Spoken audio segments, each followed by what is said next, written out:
Hi everybody, welcome to this new WeeW tutorial and get ready to crack the I2C for the STM32F1.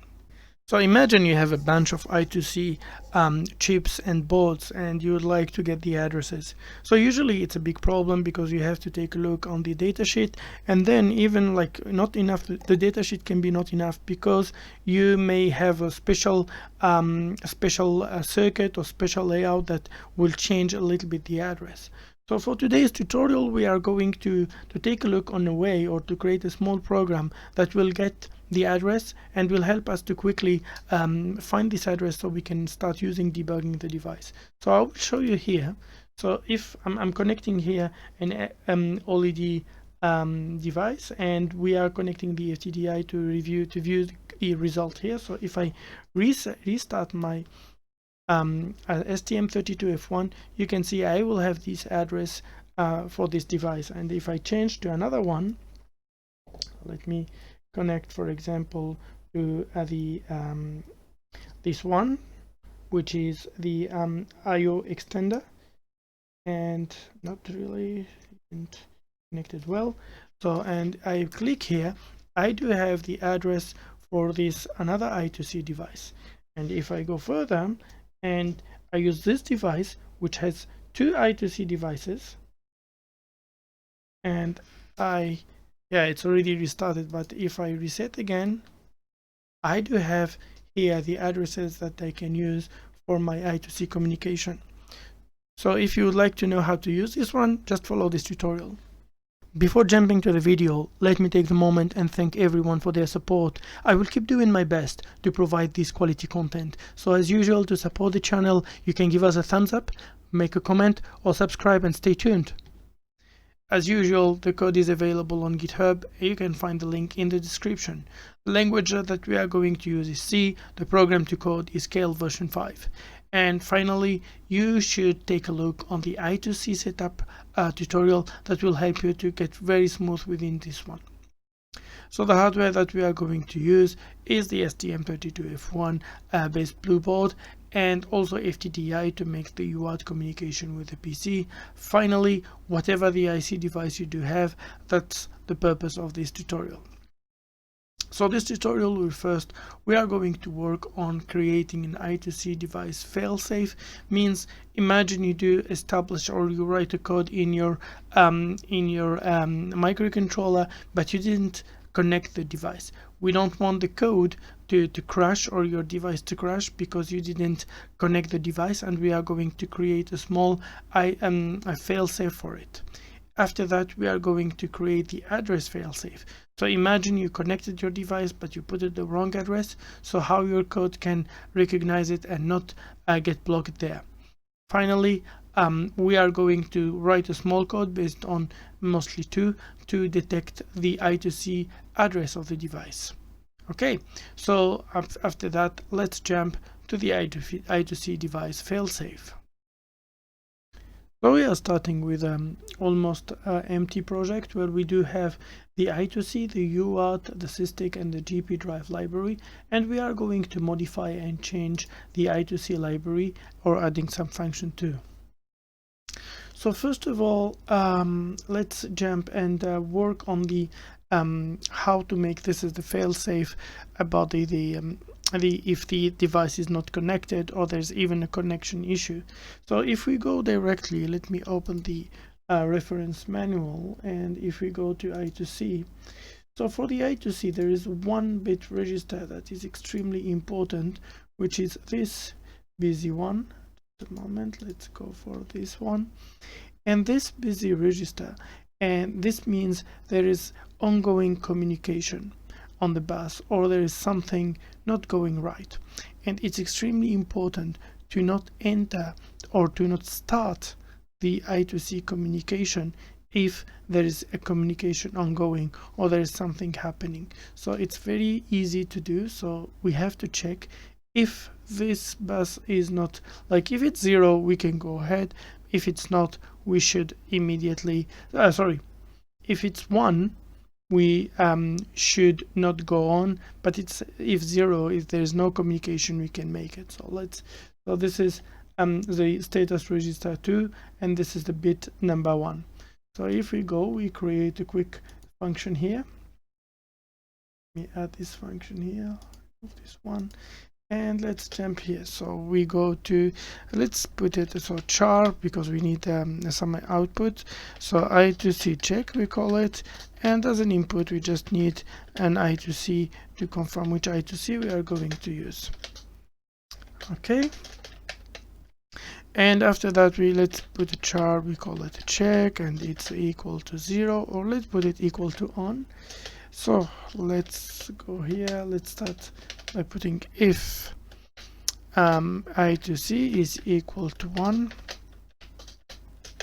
then we can jump and check. We do have another if, so if I2C1 yes of status register 2 and 2, then check will be equal to 0. Okay, so we can jump and make a copy to this one, and we put an else, we paste here, and this one if it's equal to 2, so we do have I2C2, and by the end we return the check. And like this we can protect the whole I2C communication from having any trouble if there is no device, so we don't enter at all to the I2C.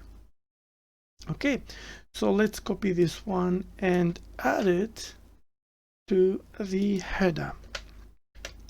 So we completed the first part, quite easy peasy. We can jump to the next one. So now that the I2C device itself has been secured, we can jump and secure also if the address is wrong.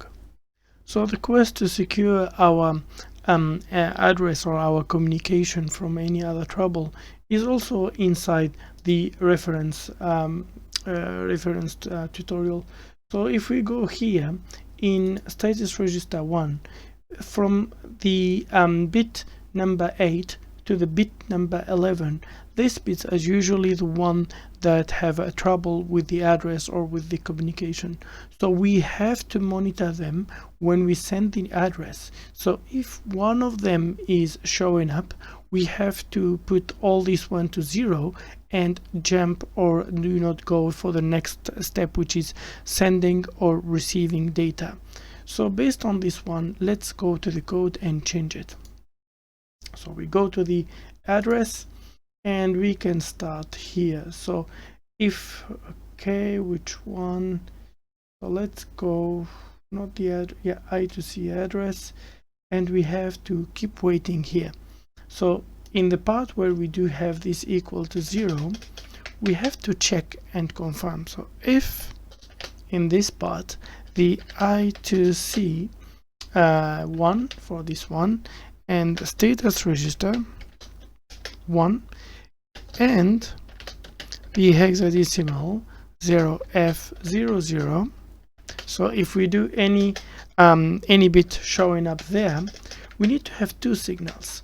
So the first one is about, so we need to change, actually it's not anymore a void but a char here, so, and we are going to change it also here, so a char, and let's have as usual int that, not a int, we can a char that we call it a check,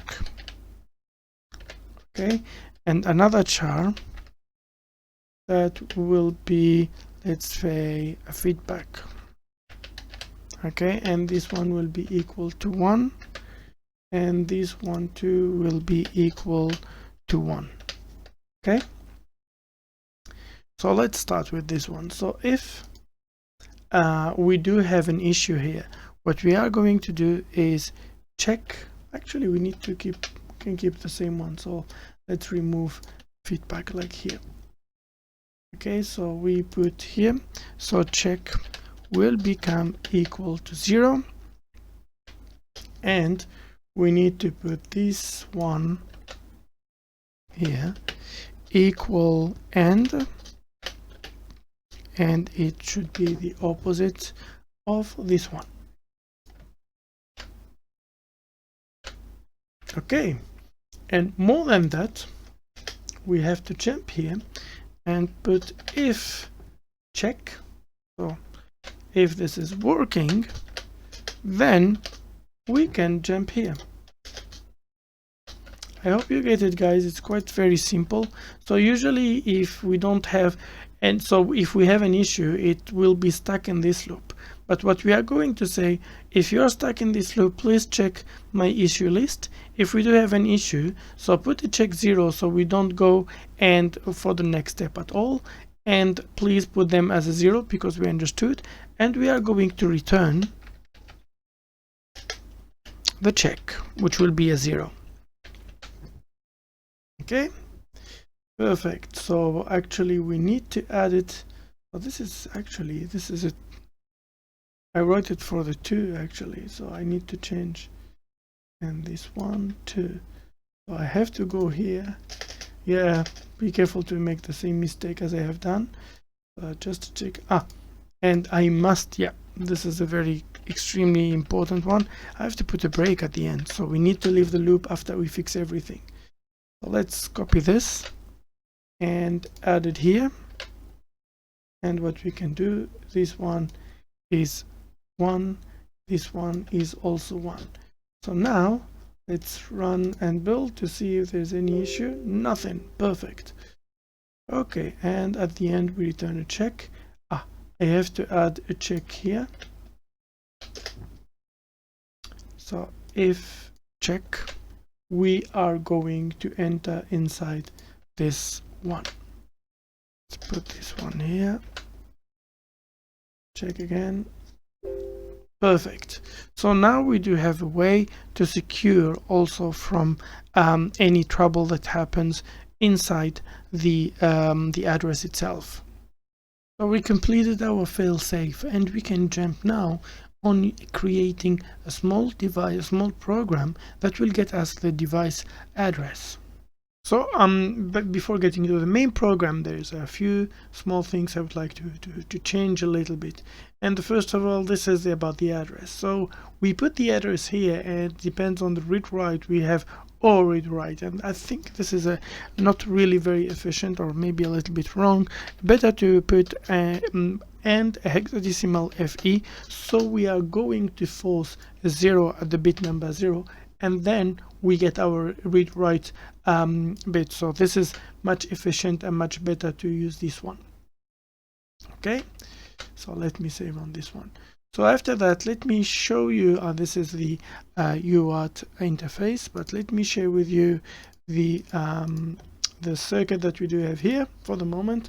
So it's quite a very simple circuit, and we do have our STM32F1. This is our UART, I2C component, and this is our UART FTDI. So the UART FTDI will be helping for making the display, where here we are going to use this this device or the IO extender to get this address. So we will make further tests with different device later on, but let's start with this one. Okay, so let's go back to the code and go to the main program. Yep. Okay, let's go to the main and start having a quick code about this one. So first of all, as usual, we have to have a sysdig in it. We need some delays as usual, and let's initialize our the I2C. So I2C in it. We are going to use I2C2 and I2C fast mode. Okay, and after that, we are going to init the UART, so UART init, and we are going to use UART2, and the baud rate will be 115,200. Brilliant. So now what we are going to do, and as simple as it is to have a small loop to check about the code that we do have. So what we are going, the address of our device. So what we are going to use is let's have create two variables. So let's call it int, and we will call add, and we can have a char actually, because every address is mostly 8-bit one. So let's call it address, and let's put here check, we call it as a check. Yeah. Okay, so and we need to put check equal to 0, so let's put this one, so char check equal 0. Okay, so for add equal to 0, add less than 0 x ff, the hexadecimal ff, we are going to make add plus plus. Okay, so based on that, first of all, we are going to take our address to check that everything is going well. So we are going to I2C check. So this is not I, but add. So if I2C, let's space it. So here of 2. So if everything is going well, we can go inside. Okay, there's an error here. Tar is always true, of course. So yeah, and then we can let's put it as an int, that's fine. So if check of 2 is fine, so it means if we have a device connected, so we can check start. So here I2C, not address, but I2C start. So we start here, and that will be I2C start for the I2C2. And after that, this is the most important. Here, let's put check equal to I2C address. And here where things gets interesting. So we are going to put the address here, and we are going only to write.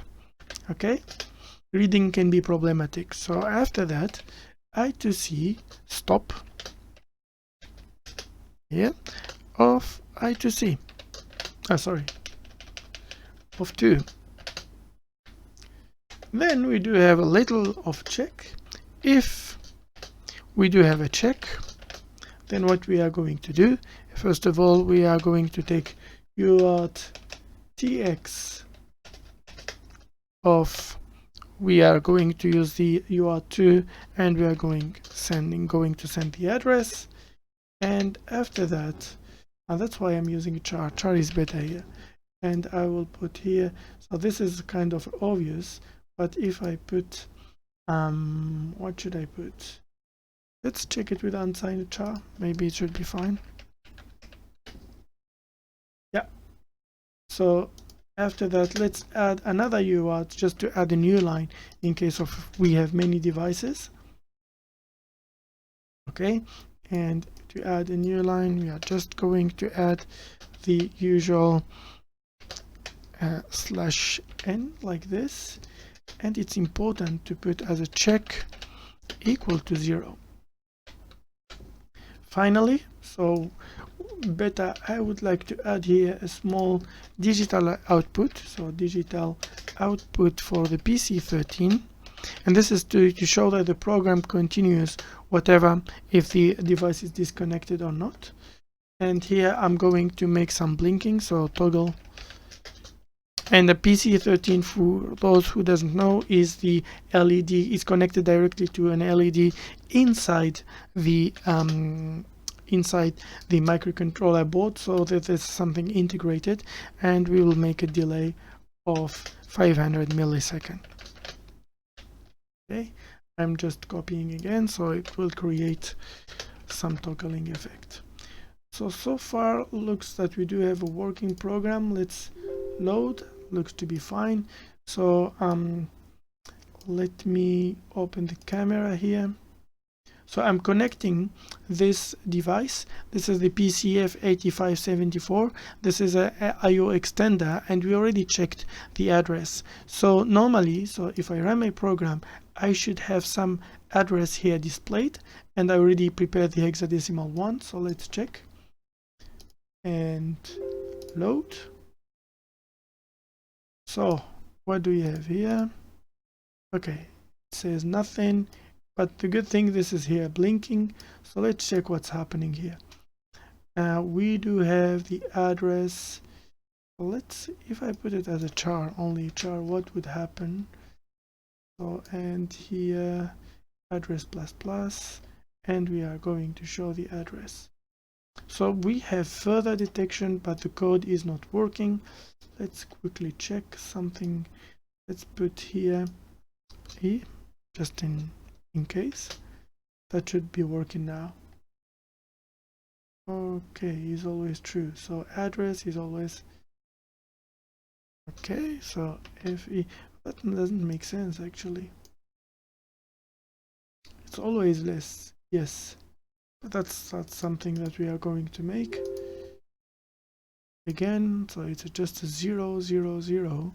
So it's actually 0A, which is this one, and the check is equal to 0. So let's go back here to the code and make a quick check what's going on. So the address here is quite made, so there is no issue. Seems that everything looks fine here too. So let me reconfirm why this code is suddenly messed up.